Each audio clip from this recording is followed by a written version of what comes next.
आजच सबस्क्राईब करा आणि आपल्या आवडत्या मालिकांचा आनंद लुटा। श्रीकांत बघ ना, देव कायमच किर्लोस्कर कुटुंबाच्या पाठीशी असतो, म्हणूनच संकट येतात आणि निघून जातात। देवाची ही अशीच कृपा आपल्या बरोबर राहू दे बाबा। अरे आदित्य, ये बस ना। आणि प्रीतम कुठे? बरेच दिवस झाले आपण सगळेजण एकत्र।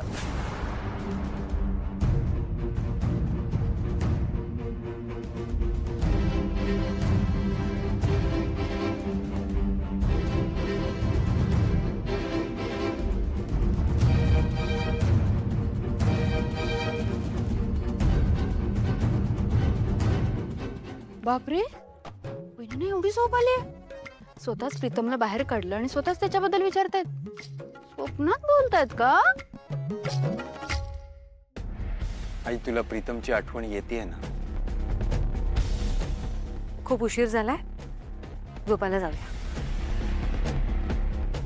आई, तुझा राग साहजिक आहे, पण तू त्याला मिस करतेस हेही तितकंच खरं आहे।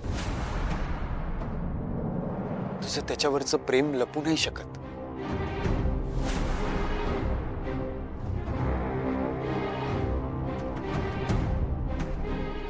तुझी परवानगी असेल तर मी त्याला भेटून येऊ।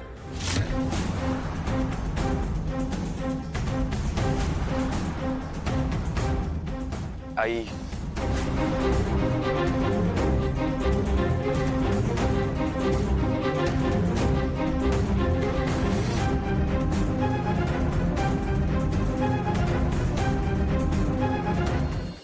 शपथ तायडे, कसली धाडशी आहेस ग? तुला भीती नाही का वाटत कधी? गमी, हे बघ, मी धाडशी आहे का नाही मला नाही माहिती, पण माझ्या देवी आईंवर संकट म्हटलं ना की मला पुढं काय बी दिसत नाही। तायडे, आदित्य सरायपुरा लय डिशुम फाईट केली असेल ना त्या गुंडांसोबत? सांग की काय झालं? हे बघ, पहिल्यापासून सगळं अगदी व्यवस्थित सांग। ते पिक्चरची स्टोरी सांगतात ना, एकदम तसं सांग। सांगते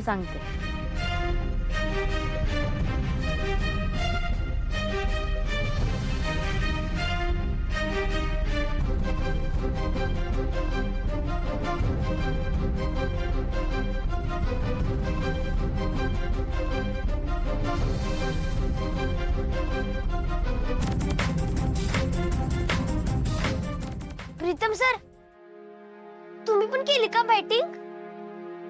माझा प्रीतम माझ्या फॅमिलीसाठी काही करू शकतो।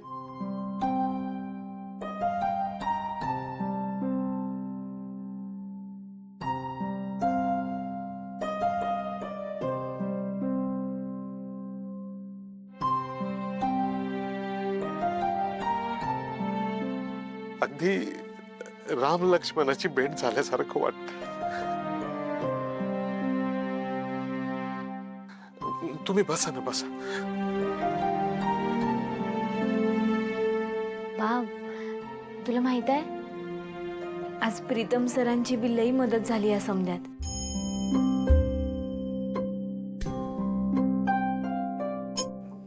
दादा, तू न्यायला आलायस ना मला?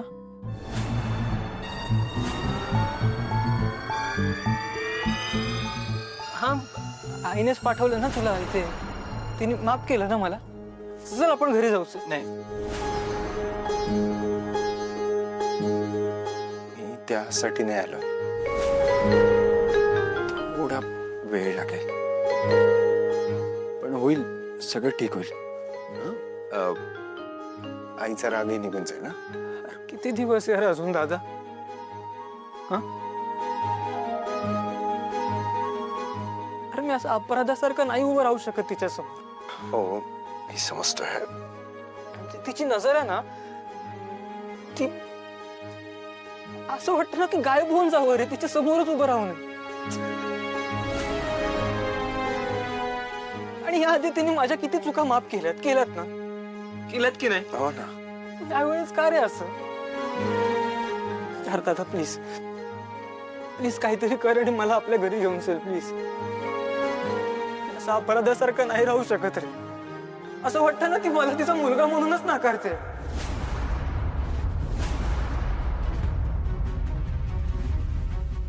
असं नाहीये. प्रीतम सर प्रीतम बाबा प्रीतम सर पारू बघ बाई.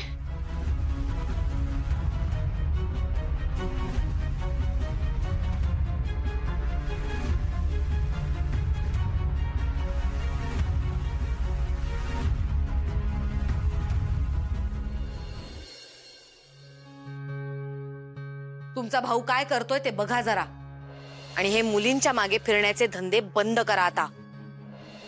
तुझ्यासाठी एक काय 10 बंगले बांधले ना ग मी. झोपलो ना बेब.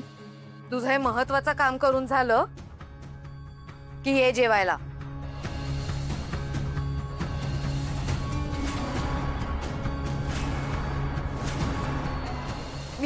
मी प्रेग्नंट आहे आणि माझ्या पोटात वाढणाऱ्या बाळाचा बाबा मला आणि माझ्या बाळाला स्वीकारायला तयार नाहीये.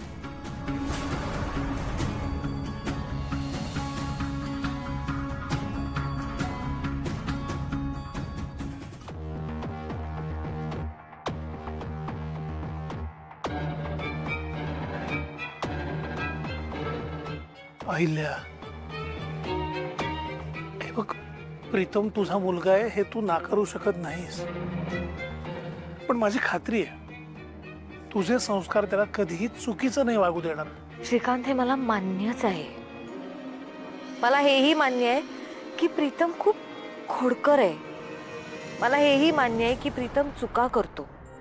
आजपर्यंत त्यांनी जे काही केलंय आपण सगळ्यांनी बघितलंय, पण तो असं वागेल असं मला नाही वाटत. अरे पण हे त्याने स्वतःनी कबूल करायला पाहिजे. तो एकदाही असं म्हणालेला नाहीये की आई हे मी केलेलं नाहीये, मी चुकीचं वागलेलो नाहीये. फक्त त्याच्या एका शब्दावर मी स्वतः त्याला घरात घेऊन येईन. पण तोच जर स्वतःला निर्दोष मानत नसेल तर मला सांग, मी काय करू?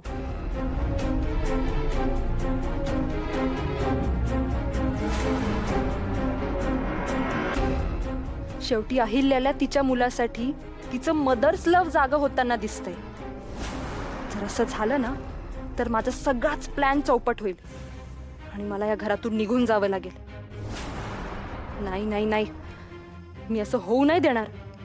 मला माझं आणि माझ्या बाळाचं फ्युचर सुरक्षित करायचंय आणि त्यासाठी मला या घरातून जाऊन नाही चालणार. Monika, think about it.